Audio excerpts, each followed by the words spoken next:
जर तुम्हाला पण नाश्त्यामध्ये पोहे आणि उपमा खाऊन कंटाळा आला असेल तर हा नाश्ता एकदा नक्की ट्राय करून बघा।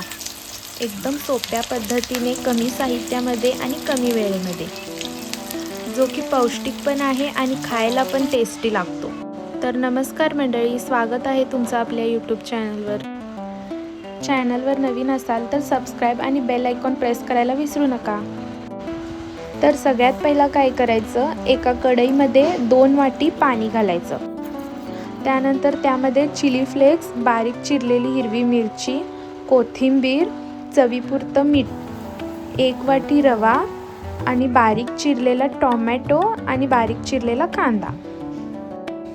आता हे सगळं मिश्रण व्यवस्थित असं एकजीव होईपर्यंत हलवून घ्यायचं। एकसारखं हलवत राहायचं, म्हणजे त्यामध्ये गुठळ्या नाही झाल्या पाहिजेत। आता हे मिश्रण बघा एकदम असं घट्ट होईपर्यंत हलवून घ्यायचं। बघा असं एकदम घट्ट व्हायला पाहिजे। त्यानंतर ना आता यामध्ये आपण गार करायला काढूया। मिश्रण इकडं गार होत आहे तोपर्यंत आपण कढईमध्ये तेल गरम करायला ठेवून देऊया। तर आज आपण बनवणार आहोत क्रिस्पी रवा बॉल्स, जे की आतून सॉफ्ट आणि बाहेरून क्रिस्पी आहेत। आता थंड झालेल्या मिश्रणामध्ये 2 चमचे तेल घालून घेऊया आणि याला व्यवस्थित असं मळून घेऊया। मिश्रण छान मळून झाल्यानंतर त्याचे छोटे छोटे असे बॉल्स करून घेऊया। तुम्ही पण हा नाश्ता एकदा नक्की बनवून बघा। लहान मुलांपासून ते मोठ्यांपर्यंत सगळ्यांना नक्की आवडणार। सकाळच्या नाश्त्यासाठी किंवा संध्याकाळच्या चहासोबत एकदम टेस्टी नियोजन आहे। बघा अशा प्रकारे बॉल्स तयार करून घ्यायचं।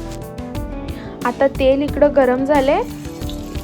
आता याला एक एक असं खरपूस होईपर्यंत तळून घेऊया, म्हणजे वरून कुरकुरीत आणि आतून एकदम मऊ लुसलुशीत होतात। मग मंडळी, तुम्ही कधी बनवणार नक्की कमेंट करून सांगा।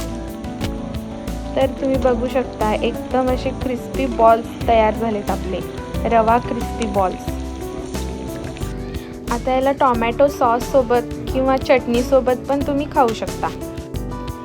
तर मंडळी, तुम्हाला रेसिपी कशी वाटली कमेंट करून नक्की सांगा आणि व्हिडिओ आवडला असेल तर लाईक, शेअर आणि सबस्क्राईब करायला विसरू नका। तर बघा मी इथं सॉस सोबत टेस्ट करणार आहे। धन्यवाद।